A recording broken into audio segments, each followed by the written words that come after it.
आप सभी भाई बहनों का आध्यात्मिक ऑक्सीजन की लघु ज्ञान संदेश कक्षा में एक बार फिर स्वागत है।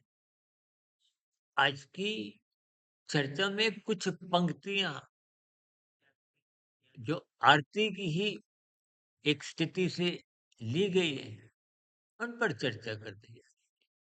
अक्सर हम अपनी आरती में विषय विकार मिटायो इस शब्द बार बार बोलते रहते हैं,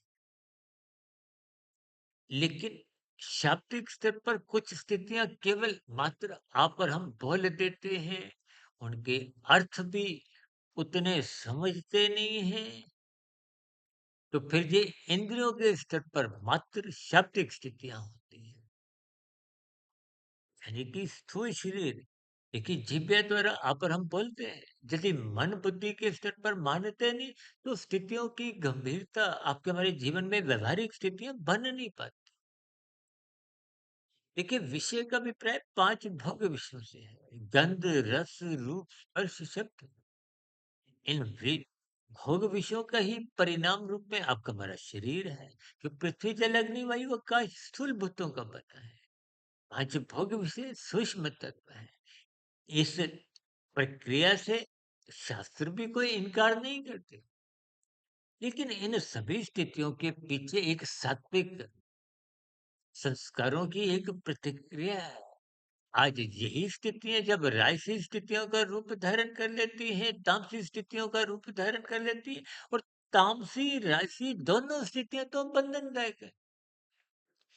केवल सात्विक स्थितियाँ मुक्तिदायक है। ये विषय विकार बटायु का मतलब ही ये है कि प्रयत्न आपने करना है, पुरुषार्थ आपने करना है। निश्चय योनि पाकर आपको हमें परमात्मा ने स्वतंत्रता दी है, एक बुद्धि दी है। बुद्धि का विकास करते हुए विवेक शक्ति जगानी है। विवेक शक्ति जगने से शास्त्रीय बातें समझ में आती हैं। तो फिर शाब्दिक ज्ञान की स्थितियां जो आप और हम बोलते हैं, उनके अर्थ, उनके भावार्थ जब आप अपने प्रयासों द्वारा उनमें जीने लगते हो, तभी आध्यात्मिक उन्नति के दरवाजे खुलते हैं। देखिए, आप ब्याह शादियों में जाते हो, रसगुल्ले की प्लेट रखी हो तो रसगुल्ला उछलकर चलकर आपके मुंह में नहीं जाता। आप मन बुद्धि के स्तर पर विचार लाते हो, आप उस स्टॉल तक जाते हो, अपने हाथ को बढ़ाते हो और रसगुल्ला उठाकर अपने मुंह में भीतर डालते हो। तो इस प्रक्रिया को आप तर्कपूर्वक समझिए। यही स्थितियां आपके हमारे संसार में बनी हुई हैं। लेकिन इन सभी स्थितियों को आप और हम तर्कपूर्वक समझते नहीं।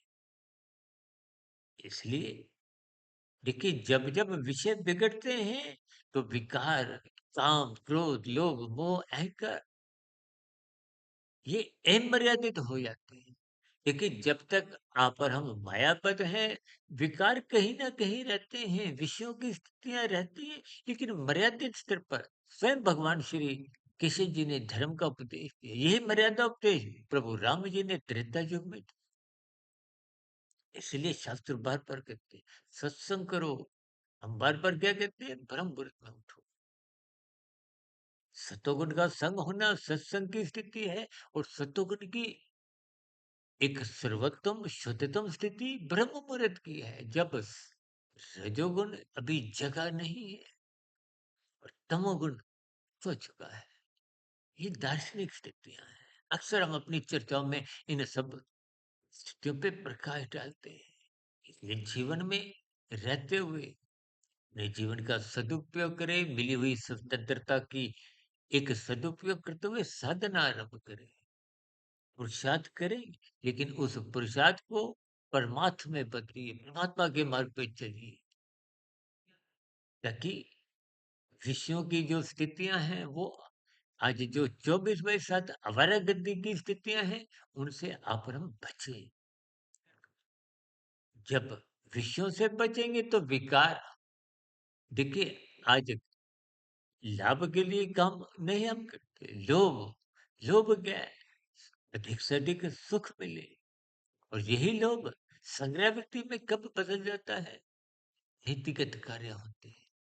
इन संकेतों को तर्कपूर्वक तोलिए, समझिए, तभी ये जो पंक्तियाँ हैं, विषय विकार मिटायो, ये सार्थक दिशा की ओर मुड़ने लगेंगी, आपके हमारे जीवन में निखार आने लगेगा और जीवन में साधना, कर्म योग, ज्ञान योग, भक्ति योग की स्थितियाँ बनेंगी। इन्हीं शुभकामनाओं के साथ चर्चा विशेष को यहीं विश्राम देते हैं। दिन में शॉर्ट्स की वीडियो, शाम को प्रश्नोत्तर ज्ञान कक्षा और कल सुबह ब्रह्म मुहूर्त ज्ञान उपदेश कक्षा में किसी सैद्धांतिक विषय को उठाते हुए फिर चर्चा रखेंगे। तब तक आप अपने आध्यात्मिक मित्र सुधीर भाटिया फकीर को इजाजत दें। वीडियो संबंधित आपकी प्रतिक्रियाओं का नीचे कमेंट्स बॉक्स पर स्वागत है।